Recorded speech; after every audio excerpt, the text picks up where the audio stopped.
Good morning from this frosty morning in Wem, North Shropshire. This morning I'm going to have to take down this antenna. So I bought a Sharman's X-510 2m 70 SEM home base antenna, brand new. Put it up and the SWR is too high. I'll show you in a moment on the meter what it's doing, but I need to take it down and just make sure that I've installed it correctly, pushed everything together, etc., where things need grub screws tightening, etc. So I'll show you the meter reading first and then I'll get into getting that back down. Okay, so in the shack. So for the purposes of this check, I'm using the Rig Expert AA650 zoom, and I'm going to center the band on 145 plus or minus 1 megahertz either side. There's the result. Well, that's not good enough. So the center of the band is what, 2 thereabouts, with the minimum point at 1.67 at 144 meg, certainly on that scale at least anyway. Okay, now for 70 centimeters. For this check I'm going to center the band on 435, 5 megs either side, but I think the reality is I'm not really familiar with this band. In fact, that's an understatement. I'm not familiar with this band at all. But I believe I'd probably be more interested in what's happening at 433. But we'll go with this setting at the moment. Okay, there's our result. All too high. And the lowest point is 1.81 at 4.34. If we were to go with what I said just regarding 433, that's probably pushing close to 2. In fact, let's move the band over and have a look at it. And there we go. So that's 433.5, the FM calling channel, and at that point it is 1.91 on the SWR. Right, okay, let's get this antenna down and find out what's going on. Let's have a look at it before I take it down. I'm really annoyed actually because I clipped all the cable up really nice. Little low point for the rainwater. Now it's all got to come down. Well, not the brackets, but the antenna. Right, okay, so it may be that some of you right now are screaming at me, oh, it's too close to the roof. It's probably a bit deceiving by that photograph because it is actually above, that collar there is actually above the apex, just about. So it's only the pole that is below the roof line, and that distance there is probably about 1.5 feet for context. And then there's also people might be screaming at me, what's this cable here?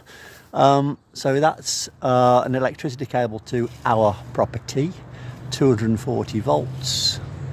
I don't know, is that part of the issue? I don't know. Is it that close? Not really. Again, it's hard to see from this angle. I'll move the ladder in a moment. My guess is it's not that, but I don't know. We'll find out. Right, let's have a look round the other side.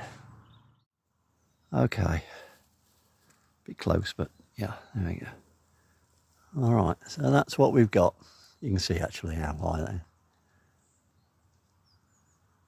Okay, right, let's get this down,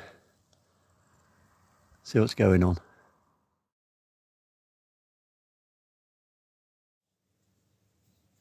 So the antenna is now down. We're in the living room in the nice and warm.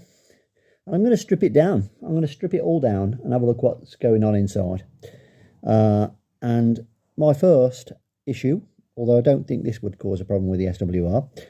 Nice grub screw there. And a grub screw missing there. This is brand new, this antenna. Okay, all right. I've bought some grub screws anyway, just in case. And there we go. That was good, wasn't it? Right, let's get it stripped down. Well, it gets better and better. So that grub screw was loose. Will it make a difference? I don't know, but I've noticed that this can move if that screw was loose, and it was loose. It was loose enough for that to happen. So, okay, that may be an issue. Let's carry on. Okay, now it's all stripped down. I've got it on the floor, bare bones. So one of the first things I want to check, and this is thanks to Mike, M0MSN, check his YouTube channel out, is he did an autopsy on an X300 antenna, and he found that these capacitors here, or similar, were desoldered. So I'll check for that, and this actually looks okay.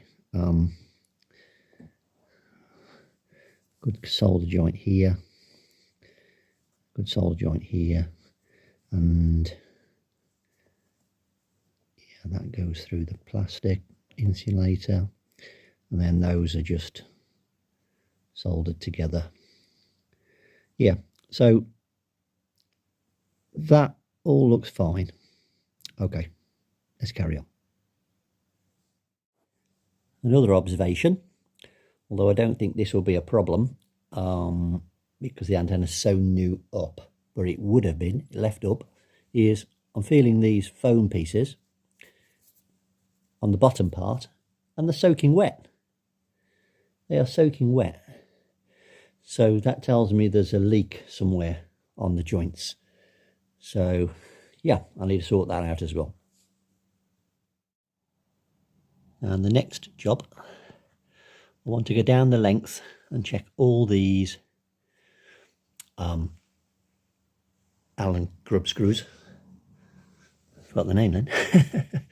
And what I'm going to do before I adjust anything or tighten anything or whatever I'm going to do is I'm going to mark with a what do you call this, Sharpie pen, where the adjustment is currently. So if I move anything, I'll know for sure whether I've lengthened or shortened it. And I believe, looking at the chart, I need to, if anything, slightly shorten it. So I'm hoping that this, somewhere along the line, is going to push further in to the tube.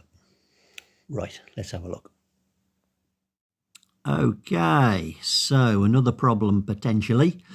And I don't know what the measurement was before I stripped it down, but the distance between the end of the tubes, and there's two of these where this has got to be measured, between here and the gasket or the ring, that leading edge, has to be 10 centimetres. Now these move up and down, and there's one on the other tube as well, one of the other tubes. So I'm going to make sure they are 10 centimetres. I might just dot a little bit of adhesive, a little adhesive ring without affecting the seal on there, just to make sure it doesn't move. And I'll mark it as well, I think, just to double sure. Right, okay, let's get that bit done. Could be the issue. Okay, so that's what I've done on the two poles, just to ensure I maintain that 10 centimetre dimension.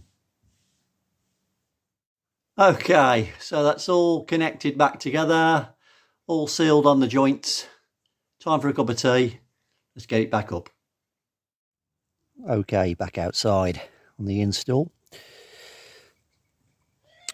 I've just tested the continuity between this and the pole, just in case, and that is good. I don't know if that'll make any difference or not, but it's okay anyway. Just a tip, because I can see an injury coming up with these things if you're not careful, especially if you're tired and, you know, not paying attention what you're doing. These radials are really sharp, and they're blending to the background. So just stick a bit of something on the end, just so you don't poke your eye out. Well, I got that wrong on the video earlier on. So yeah, one of these Allen grub screws needs not to be there because it's where it bolts onto the tube. So let's get one of them back out. On the hope this doesn't have to come back down. Wishful thinking. I've put a bit of Vaseline around the PL259 connection. And another thing I hadn't done on the previous install, it almost seems like a bit of a disaster, that first install, was put a single loop of coaxial cable just down there, just below the feed point. And yeah, I don't know how I missed that, but yeah, that's part of the instructions. So will that make a difference? I don't know. We will find out soon enough. And that is the antenna ready for a second go. Right, well, there we go. I've attached the coax to the wall as well in hope that it's going to be okay. Right, let's get inside and start taking some readings.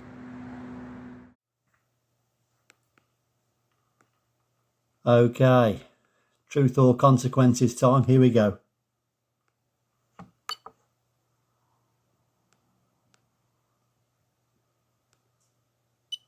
No, that's still not acceptable.